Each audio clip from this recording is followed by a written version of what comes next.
Hey folks, Mackenzie Lambert here, joined by, as always, John Cleveland. Hi, everybody. We're going to go ahead and do a full-fledged three tenors. This one is going to be for comic book slash superhero movies. All right. Let's go ahead and see first what Rob Hill has to say. Historically, comic books and movies live in close quarters but seldom met. TV shows and Saturday serials, TV cinematic predecessor, dabbled, but Hollywood was slow to cotton on the potential of adapting comics for the big screen. Things have clearly changed. A glance at the summer release schedule will usually reveal a surfeit of cinema superheroes. He went out of his way to use the word fight there. He's like highlight thesaurus. Yeah. Synonyms. Yeah. Gotta make this, gotta fit an extra word in here. He's got to use that English degree, I guess. People might think I'm dumb if I don't use a word they have to look up. Yeah. All right, let's go ahead and see what his list is. Number 10, 2002 Spider-Man. Okay. No, Yeah, no. no argument here. Solid. Hmm. It's in my honorable mentions. Great, great superhero movie. Yep. Not my favorite Spider-Man movie. That's the sequel. Oh, yeah, Spider-Man. Yep, I agree with that Yeah. wholeheartedly. Number 9, Blade, 1998. 100%. You have to include this I because get. this is the movie that pretty much saved comic book movies in the 1990s. No movie, if you have to go, this one is what started the superhero phrase. It's Blade. Yep. All other things before. Now you can argue It was a moderate success, but then it gave us X-Men, and then it gave us Spider-Man. Yes. Yes. Yeah. Again, you can keep going back. Well, really, it was DC's Superman because it elevated them past cartoons to this could be a major blockbuster. But then Yeah. it's kind of like, what's the first slasher? I can go all the way back to the 1920s and say The Lodger, or I can really just cop out and go, it was probably Halloween, maybe Dark Christmas, Yeah. Black Christmas. Those are like, you know what I mean? But we kind of conveyed the idea. Yes.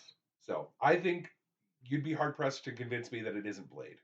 And then you think of the horrible Batman serials with the racially miscast Robin. Oh yeah, not just those. Even before, like the Superman serials, they're good for their time, and obviously they can do special effects. Yep. But they're not what people today would like. Where you watch Blade, it's what 20 years old almost. Let's see, 1998. Oh, so yeah, oh, we're I'm sorry. almost 30. It's almost 30. It's almost 30 years old. Still one of the best superhero movies ever made. Yep. 100%. Number 8. This is the British title, Avengers Assemble, but it's 2012's Avengers. Okay, not my favorite. Not even in anything like top 50 in my opinion. But yeah, okay, whatever. Yeah. Number 7, Iron Man, 2008. Marvel's best or second best movie. Yeah. And technically, I mean, for better or worse, this is the one that really kickstarted the whole. Yes. I'd also like to point out it is not a Marvel film. No, Marvel Studios did not exist. So, and I'm not a Marvel hater per se, but I think they get way too much praise. And I will always stress this out. Iron Man's probably their best movie, and Marvel didn't make it, nor did Disney. No, this was like Universal Studios. Correct. Yep. Yeah. Yeah. Number 6, Superman, 1978. No argument here. No, absolutely not. Nope. Number 5. Except the last 2 minutes. Oh God, yeah, yeah. Listen, I love Superman. Not my favorite, but close to one of my favorite superheroes of all time. I think, like, no, we wouldn't have superheroes without Superman. Period. End of sentence. Yep. You cannot. It just wouldn't exist. I love that movie to death. And the last minutes where he spins the world backwards, that's BS. That's It's not even in continuity. DC does not consider that canon. That is OP. That is way too OP. It also can't happen. That's not how that would work. No.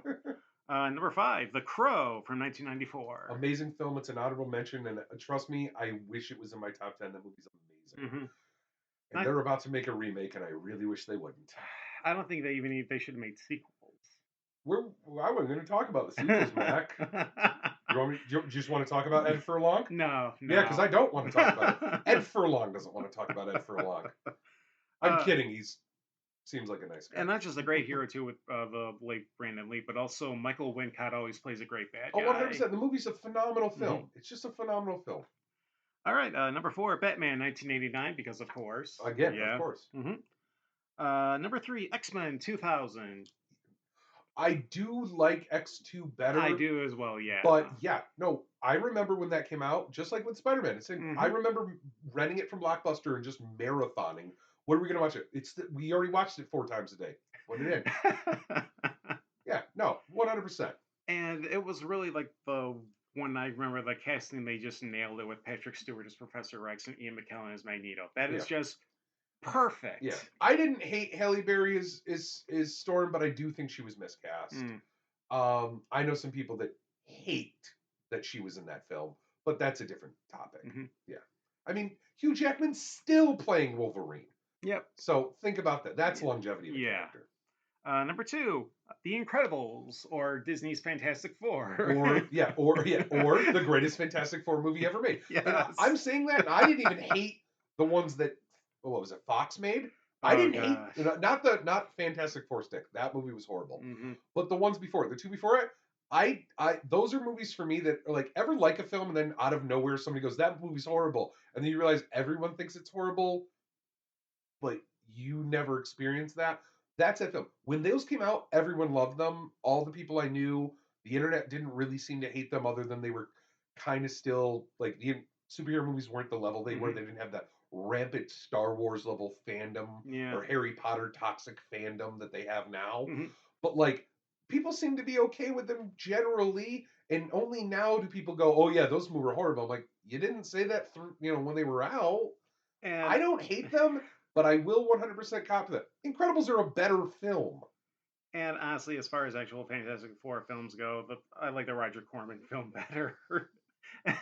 Ladies and gentlemen, this is an audio platform, so you can't see the fact that I'm just slowly patting Mac on the top of the head because I don't know how to respond to that other than good for you. Good for you. All right, and number one, this should be no surprise. It's The Dark Knight. Yeah, I mean, Yeah, I don't, it's not my favorite DC film. It's not even my favorite Batman nah, film. same here. I actually think Batman Begins is a better film, pillar to post. hmm I just think that, yes, Heath Ledger's Heath Jones' Joker. Joker was phenomenal. He deserves the award. Nothing said, but I think him dying pushed that into an area where people were giving it credit it did not deserve. There are plot holes in that movie people like to ignore, and I Leaps just in logic. leaps in logic that don't make a lot of sense even for a superhero film. Again, acting amazingly, shot hmm amazingly. I'm not criticizing those two aspects. Written, it needed to be tightened a little bit for it to get the this is the greatest thing that's ever happened to hmm superheroes. I think Batman Begins is a better film. It doesn't have better acting, it's just a better film. With that said, I will also stand behind those two, and I'll even accept the third one, despite it not being great. No. Those are the best trilogy of the best series of superhero movies ever made. I don't care, Avengers, your movies aren't good. Hmm. And your universe is falling apart because it's just the same cookie cutter BS writing over and over again. But yeah, I actually did not see The Dark Knight being his number one, though. With Mr. Hill, it doesn't really surprise me. Yeah. So yeah, All right, I'm actually probably going to go ahead and take a yeah, shot at this with yeah. I want my to hear list. yours. All right, for my comic book movies, first my honorable mentions. I have Iron Man 2008 as my honorable mention. Great film. Yep, I actually have the made-for-TV Doctor Strange from 1978 as my honorable mention also. Again, it's an audio thing, so you're not what you're gonna hear is a popping sound. It's me hitting Mac. All right. So why? See, I want that explained. It is one of those movies that actually uses a villain from the comic book. Because in all the other ones, whether it's Spider Man, whether it's the Captain America movies, whether it's the Hulk, it's always a rich old white guy that's the villain. But here in this one, it's Morgan Le Fay, who is an actual Doctor Strange villain.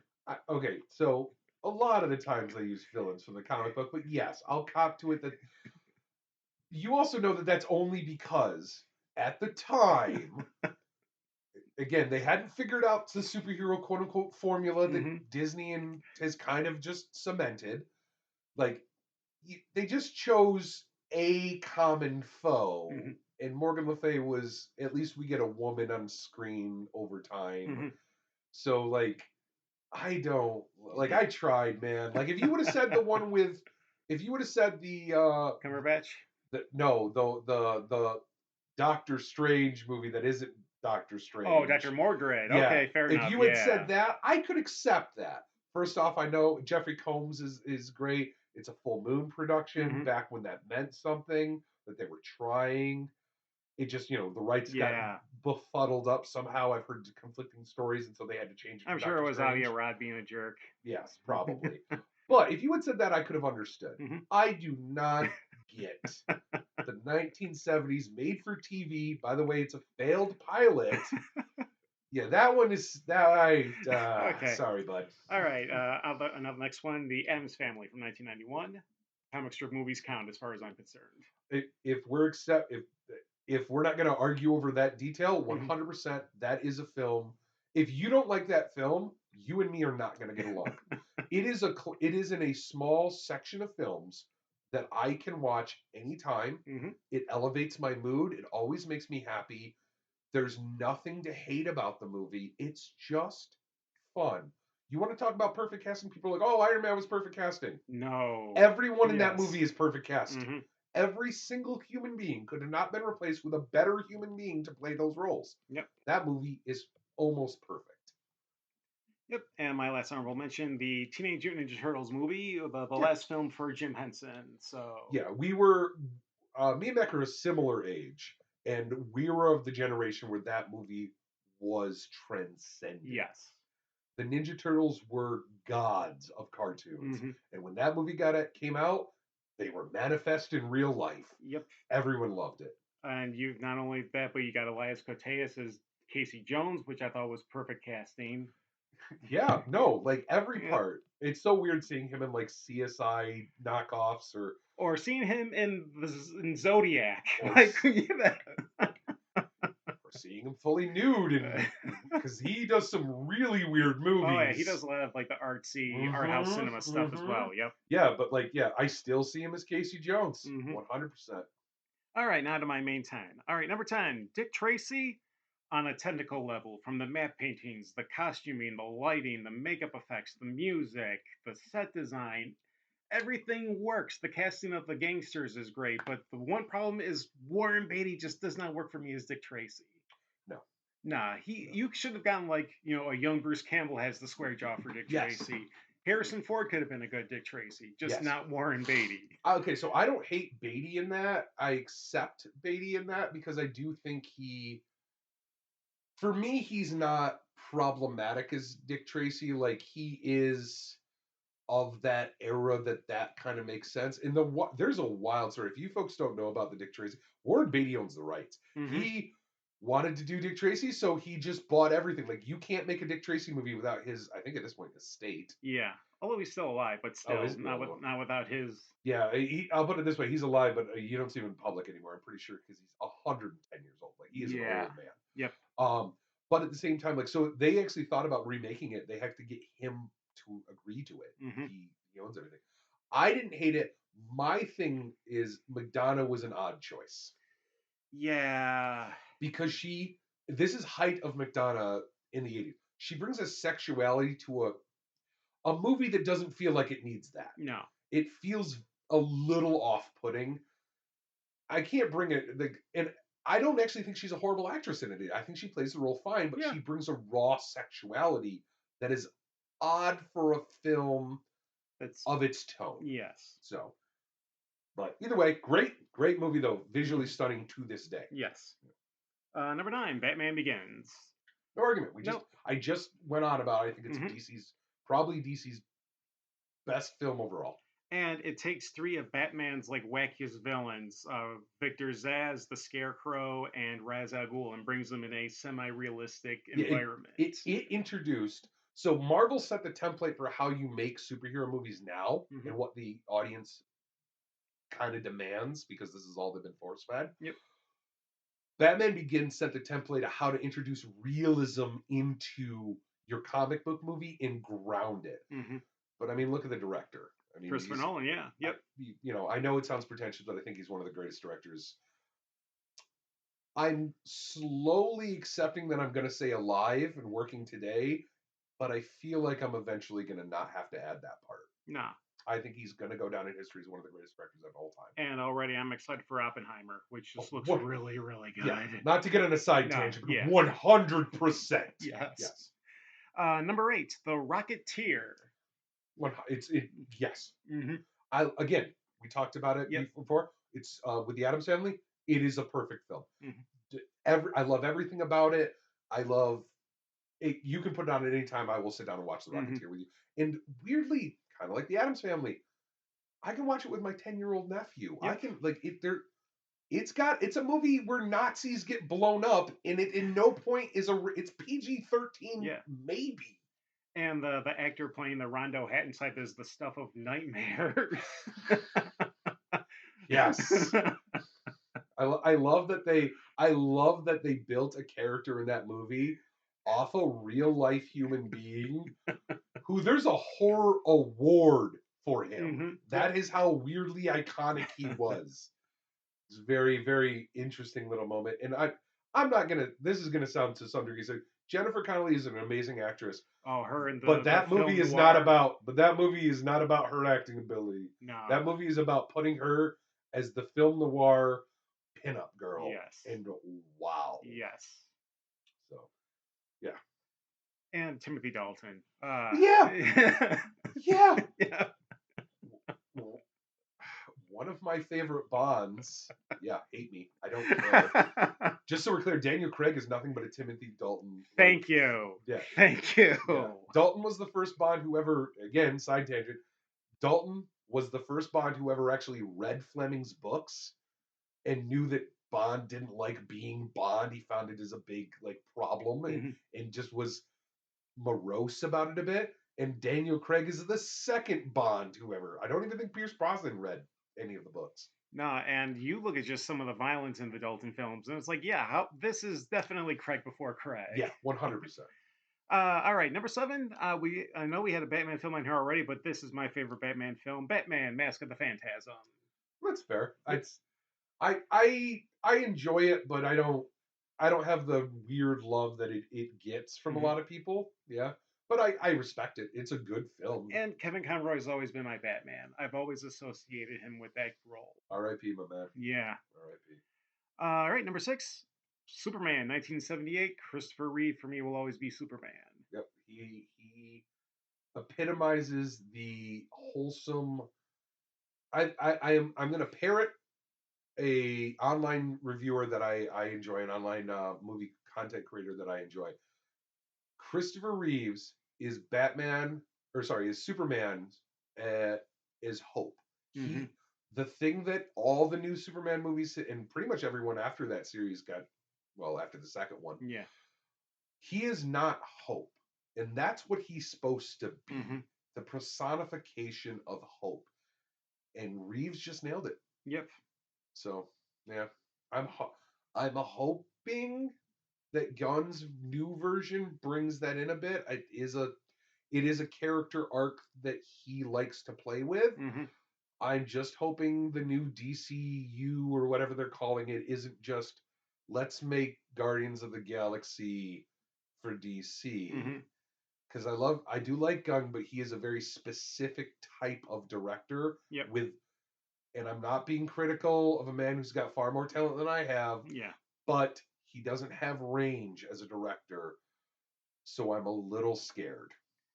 Speaking of Guardians of the Galaxy, that's my number five. Good unintentional segue. Yes. I do really like it, but I'm also the first one to point out that he only got that job because if Guardians didn't work, and let's be honest, no one on Earth read a Guardians of the Galaxy No. comic before that. I don't care what anyone says. I was reading comics, and for a long time before the comic book bubble, Yep. Marvel and DC exploded over everywhere, and no one I had ever met read a Guardians of the Galaxy comic. No, and that's He was given that movie because if it failed, they could just point at James Gunn and go, "Look, all his other movies failed. He bankrupted the studio before this. It's yeah. his fault, not ours." Yeah. And it's like when after Iron Man 3, it's like all these people came out who were like fans of the Mandarin. Like, shut up! You are not a fan of the Mandarin, Mm-hmm. okay? Don't give me. You are not a fan of this yellow menace I, I stereotype. I hate to spoil it to you. I've only ever met one person whose favorite superhero was Iron Man before that movie came out. Before Iron Man 1. I, again, knew a lot of people who love comics. Ain't nobody liked Iron Man. One guy I know says he liked Iron Man before that. And he's an engineer. So it kind of makes Yeah. sense. No one else. He was a boring superhero. That's why they put him in the Avengers, because his comic books Mhm. wouldn't sell. So, like, don't tell me that. And then don't even try to convince me that you cared about his villain. He No. doesn't even have good villains, much less that one. So Yeah. yeah. With that said, Iron Man 3 is one of the worst superhero movies I've ever seen in my entire life. Yeah, So, that has not aged well. nor will it ever. No. All right. The next three selections here are going to be those. Wait, that's based on a comic book. So here we are. Number four, Snowpiercer, based on a French graphic novel. Yep. Basically, Bioshock on a train. You know, it's funny too, because I remember when that first came out, people were saying this movie's horrible, it's gonna ruin this guy's It was career, like one of the all this best stuff. sci-fi movies I saw that year. Yeah, but like I will let you know, the general consensus when that first came out was it was garbage. Only later has it slowly crept up like, no, legit, that was one of the best sci-fi films of that year. Yeah. And this is the guy that would later go on to make Parasite and The Host. Yes. He would basically single-handedly revitalize like the South Korean film industry. Yes, well, that and Train to Busan. Yes, Yeah. yes. Mhm. All right, number three, American Splendor, based on the works of Harvey P. Carr, starring Paul Giamatti as Harvey P. Carr, which is spot on casting. Yeah. Okay, so in a minute you're gonna find out that I also tend to seemingly really enjoy movies that are comic book movies that you probably forgot were comic Hmm. book movies. Yep. And even I went, American Splendor is kind of a deep cut. Like Yeah. Yep. that's I'm gonna be honest with you. That last example should come with a little bit of pretentious warning. Just the movie isn't pretentious, Nah. but claiming it's a superhero or a comic book movie is a little pretentious. Yeah. Just okay. And then you also got the great James Urbaniak as Robert Crumb, which Oh yeah. is perfect casting. Yeah, no. Great casting, great Yep. acting, great script. Everything's great about that movie. But yeah, It's got that nice mix of drama and docudrama yeah, because they actually bring in the real people that's true. for it. I would give you do not rent that for your 13-year-old son No. when his friends come over and want to watch some comic book movies. Don't, it's not for them. Just, All right, my number two, Road to Perdition. I almost thought you were going to say Roadhouse. Nope. And I was like, that's not a comic book No, movie. I know. A Road to Perdition is definitely a comic book movie, 100%. And boy, is it heavy. Yes, it a lot of heavy stuff. Yes, Yeah, it's one of the most depressing films of all time. but still well acted. Tom Yes. Hanks is amazing. You've got Paul Newman, who's really good. Oh yeah, no, Daniel Craig before he was really well known. yep. And Jude Law is one of the scariest henchmen. Oh yeah, no. I'm gonna say it. Jude Law's best role. Yep, yep. I'm just gonna say it. Enemy of the Gates probably second, but Hmm. I that's a whole different list I'm not getting into. But yeah, Road to Yep. Perdition is a sleeper hit too. I know people Hmm. that like film like, oh, I didn't see it. It's a Tom Hanks. I didn't pay It is the attention. most un-Tom Hanks movie I've probably ever seen. It isn't for me, but only because I've seen Mazes and Hmm. Monsters. But yes, it is a very un-Tom Hanks movie. And I know for my number one, we're probably gonna have a disagreement, but I picked the Avengers in 2012 just because this is something I honestly never thought I would ever see on film. No, I get, and I totally get that. Mhm. Like, I am a big detractor from the amazingly overhyped Marvel Cinematic Universe. Hmm. It has done nothing that any other universe hasn't done, but it's done it better. Like people are like, oh, it's the first cinematic universe. I'm like, looking you at Godzilla and realize you're Yeah. wrong. Oh yeah. Like there are so many James Bond. There are so many Hmm. bigger universes out there that are better put together, but it is doing it at a level that no one's ever done at both a technical level and obviously income level Yep. or a gross level that no one has ever seen before. And it's now just gotten to a point where even if it like makes $1 billion, it's like okay, no big deal. It's a Yeah, $1 billion movie. yeah. So, but I will say it is impressive what they were able to accomplish. I'm never going to take that away from Hmm. them.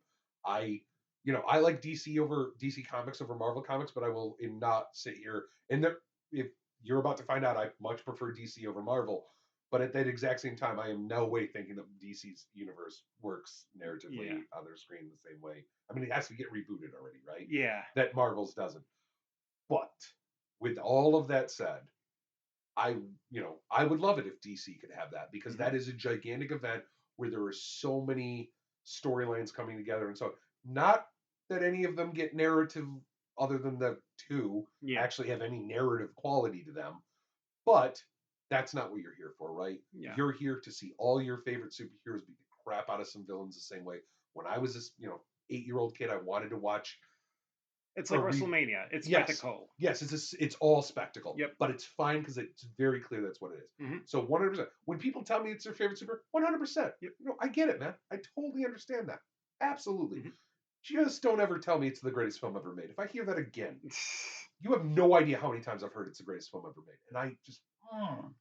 I will be fair though; it is in my top 10, but it's like the number 10 spot. Like if I You, see a better movie, it could easily be taken off my top 10. you But like, and I'm not trying to be like, yeah, you honestly think that Avengers is the 10th greatest film ever made? I do. Yeah. I would.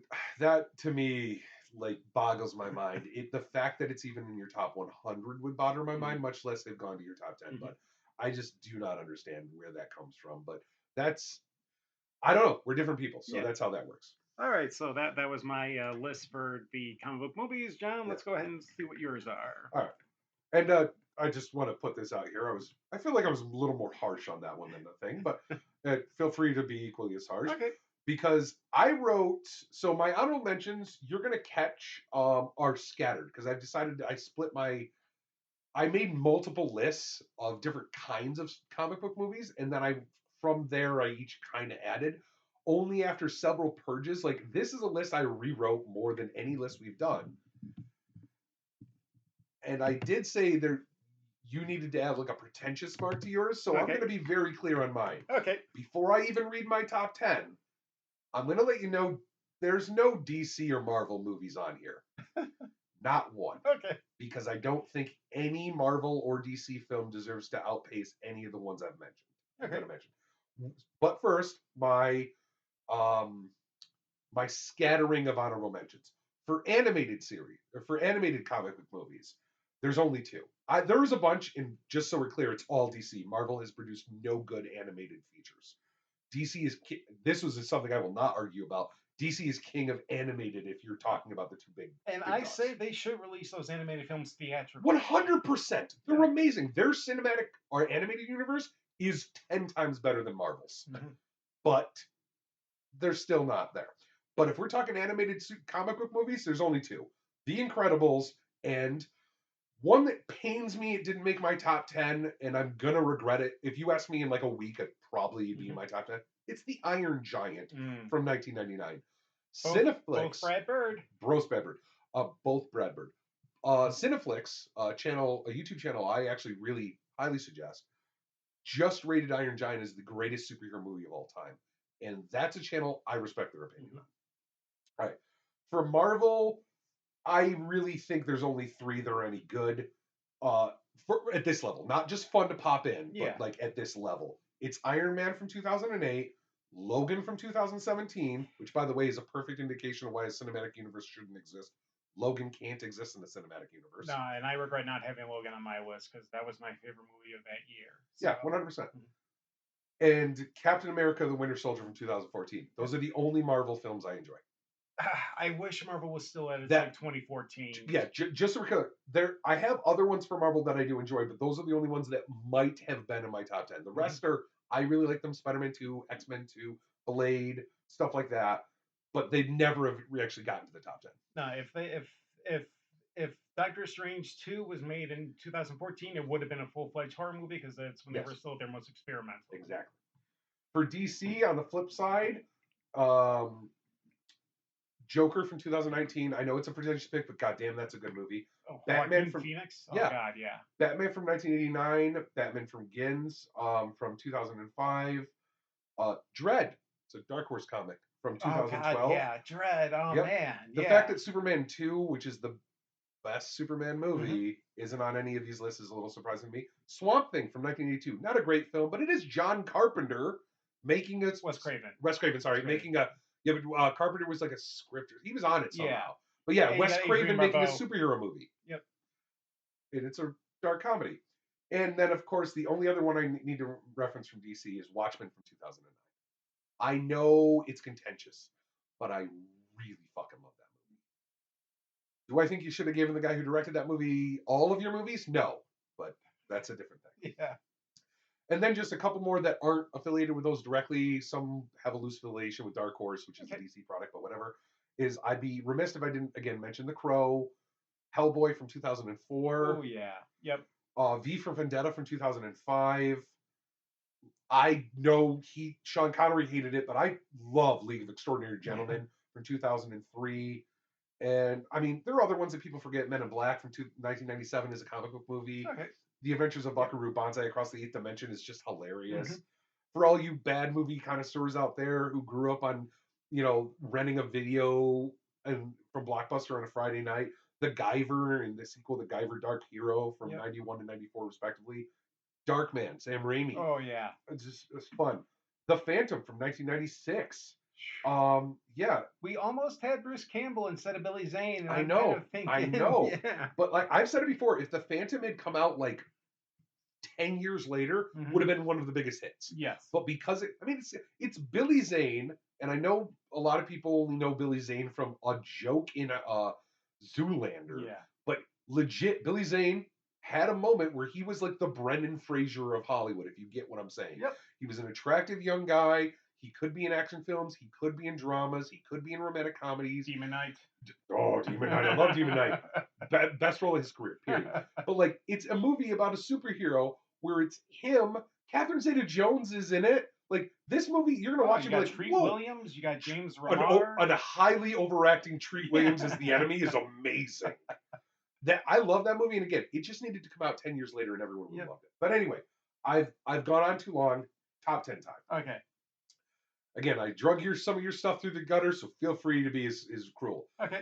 All right, number 10, The Losers from 2010. Oh no, no argument here. The Losers is what The Expendables wishes it was.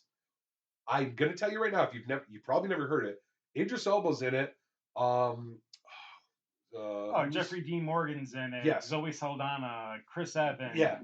A young Chris Evans, a Yes. pre-Captain America Chris Evans. Yep. It's an amazing film. It's a little over the top and a little hammy, but it's got a vibe and it works. That sex fight scene, and also, let me be clear, the movie has a sex fight scene, and with Zoe. Zoe and Jeffrey Dean Morgan, I Yeah. believe, yeah. And it's amazing. And also, actually, people argue about how Jack Kirby doesn't get enough credit because he co-created that property, The Losers. So. I didn't know that. Yep.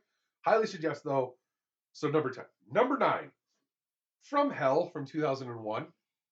I don't like the graphic novel. I tried reading it, but it is actually a really good movie, though. Yeah, I mean, I like the graphic novel. I like the art style for it and stuff. And someday I won't like serial killer stuff and true crime. Today is not that day, and that'll get back to Jack the Ripper. And so I'm always intrigued by Jack the Ripper stories. Yep. And From Hell is one of the more compelling ones. And I gotta say, made by the what is it? It's like who were the brothers that directed it? Because because they were. I can't remember. Oh, because they made black cinema movies, and it's like, wow, these guys were able to make a really good England period drama. Yeah, and it's just for me too. Like I know, like in my personal opinion, Johnny Depp is one of those people that's like he's probably not a really good person, and he does a lot of really crappy acting, just coasting off his name. But every once in a while, he pulls out something. And I'm not saying he's amazing in this. He's not. He is not the reason to see this. The cinematography and the setting are really the reason to see this movie. But it's a pretty good role for him, and he plays it pretty well. Admittedly, it's kind of a role where he makes sense as the character, but it's worth checking out, and I highly suggest it. Oh, and you also got Ian Holm in it. He's really good. You got Robbie Coltrane in it, who's really good. It's a who's who of British character actors.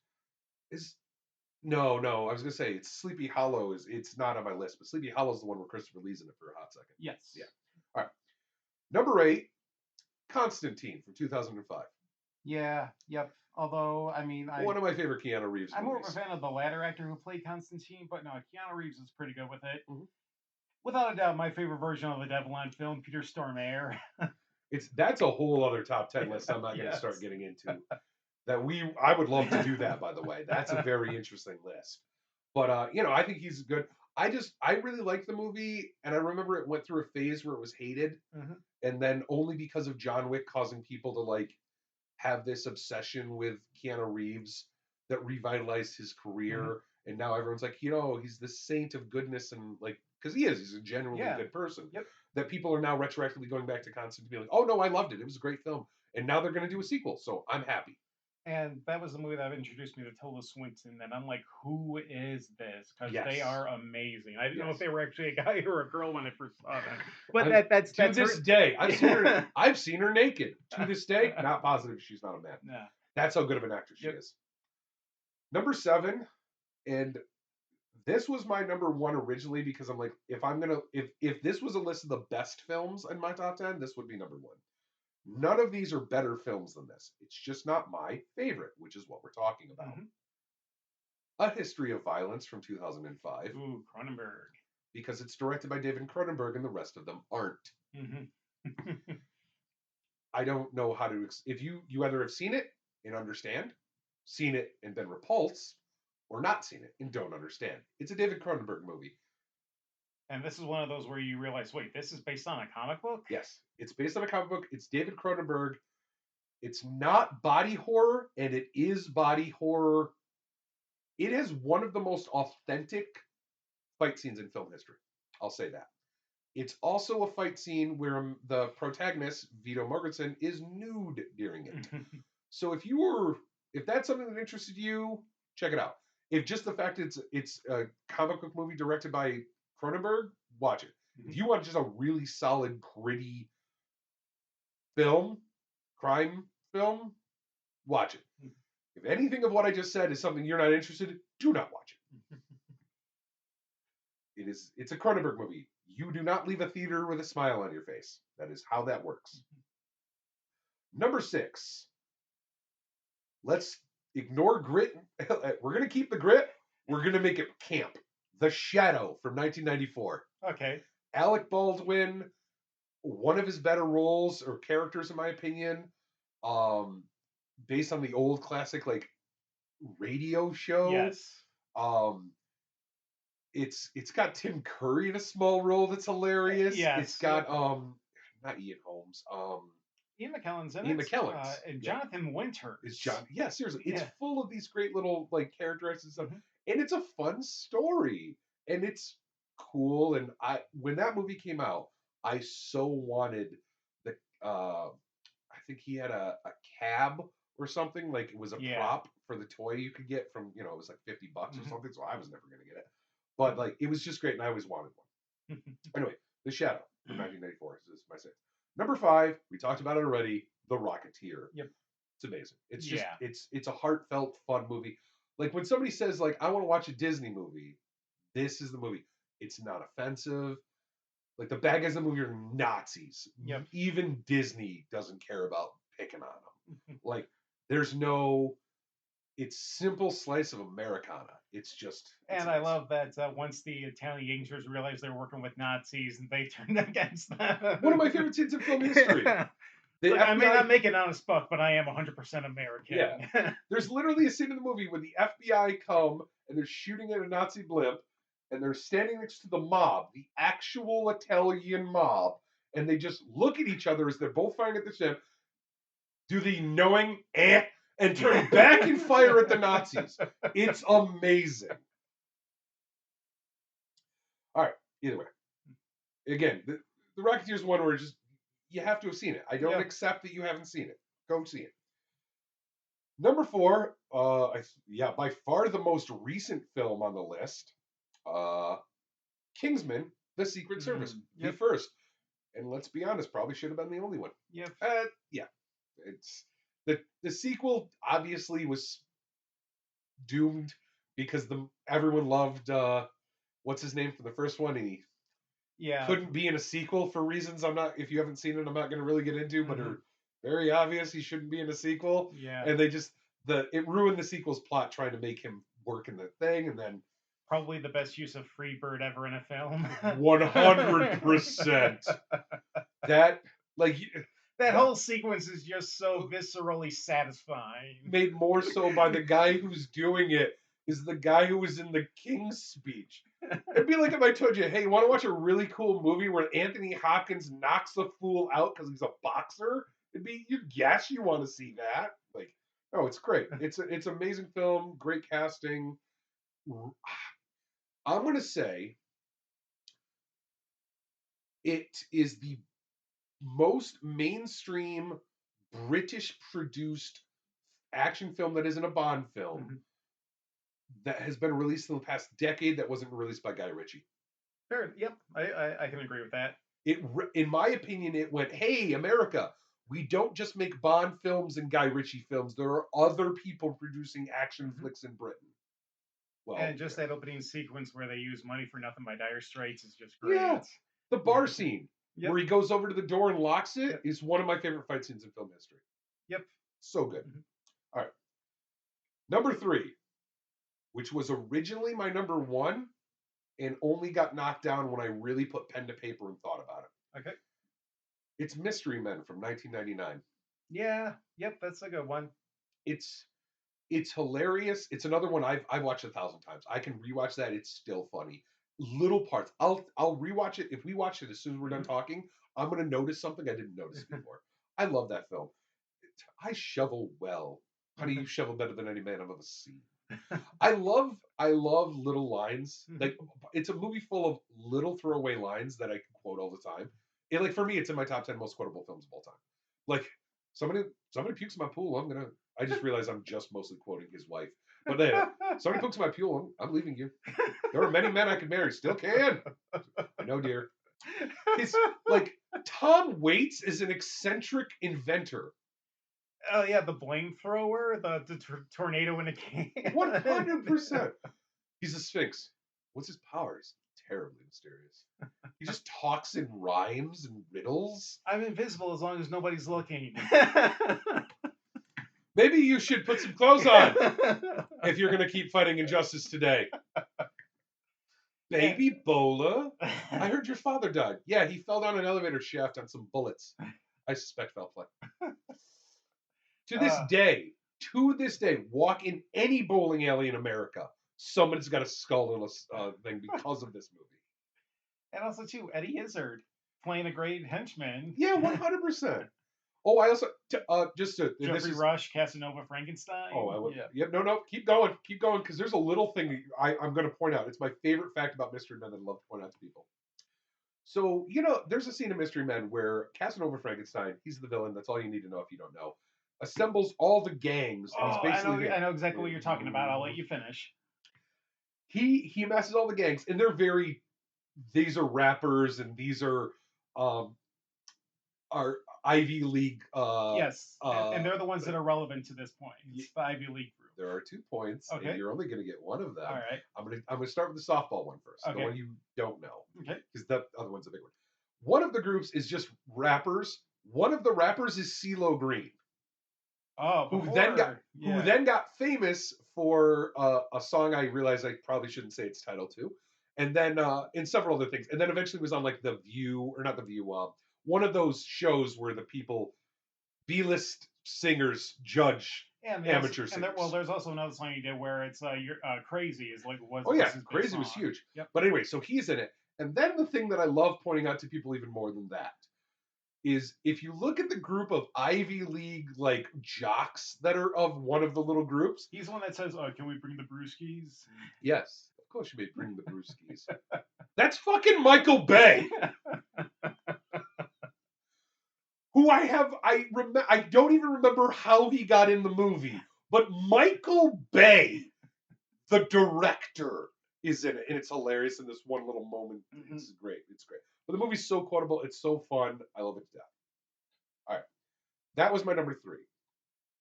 Number 2, which is also, it was the first one to supplant that. Tales from the Crypt, Demon Knight, 1995. It's a comic book movie. Yeah, Tales from the Crypt is a comic book series. And Demon Knight is so fun. We mentioned before with Billy Zane. It is so fun. And Billy Zane is having, like, it is arguably... Sick of this cowboy shit! It is one of the best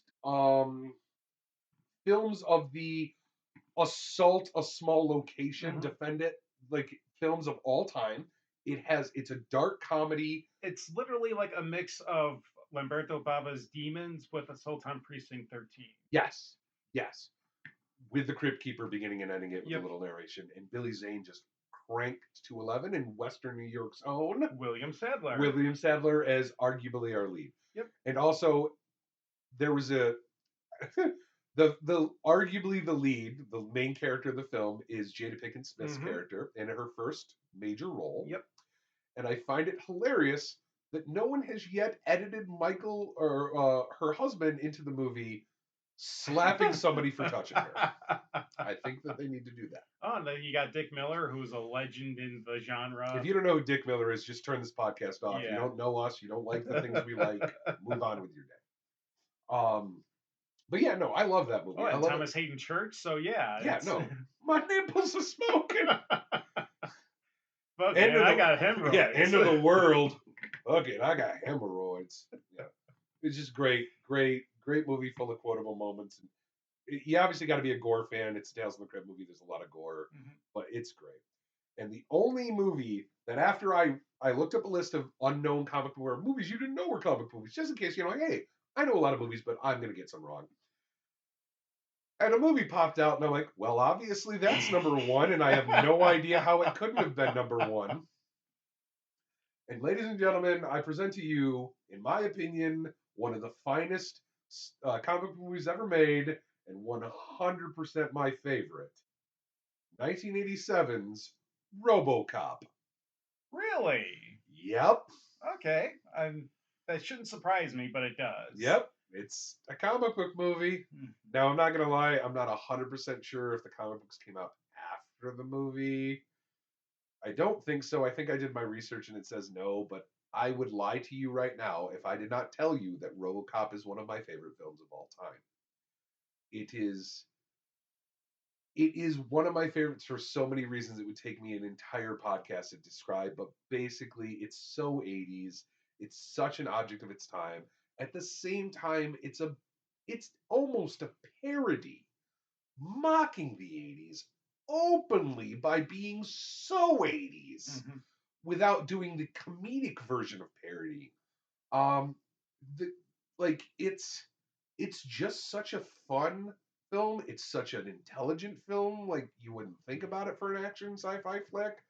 It's graphic. To this day, the most brutal death I've ever seen. Not my favorite death, but the most brutal death I've ever seen on film is Alex Murphy being shot to death. Not just shot to death, just shot to pieces. Shot to pieces. And that is an accurate description of what happens. And if you want a good laugh, look up the video from Justin T. Brown. It's called Texas Bacon, and it's splice footage of Ted Cruz at a firing range with the scene of Alex Murphy being shot to death. It's brilliant. Well, I'm doing that as soon as we're done talking, so that's happening. I honestly had you pegged for including Your Hunter from the Future because that is based on an Argentinian comic. It is, but it's Your Hunter from the Future is probably my favorite bad movie of all time. But I'm going to tell you right now, there is a line between bad movies and good movies. And from what I was told, you can actually read the original comics on the Internet Archive. Yes, they're available, but they're still in the Argentinian language. Yes, so that means you can't unless you speak, I assume, Spanish. So. All right, so no, that was our selections for the comic book / superhero movies. Definitely let us know what your favorites are because they could be radically different from ours. Yeah, there's so many that exist that we didn't talk about. Like, I have extensive lists of other ones that I like, Marvel and DC ones, or non either one of those two companies that I listed, and I only gave you a couple from each one. There are so many out there. And the other thing too is, as with always, because I'm only mostly saying this because I was a little brutal on Mack's choices, was like, remember, this is your favorite list. If your favorite movie of all time is Condor Man because it's a movie your grandfather gave you and it gives you, that's valid. That's great. We'd love to hear about it. And plus, I know there are movies I've never even heard of that are probably excellent. Like, why didn't you talk about this? Well, I've never even heard of it before. So let us know. Yeah. All right, so we're going to go ahead and wrap up this list here. I'm Mackenzie Lamberts. And I'm John Cleveland. Have a good day, folks. Bye.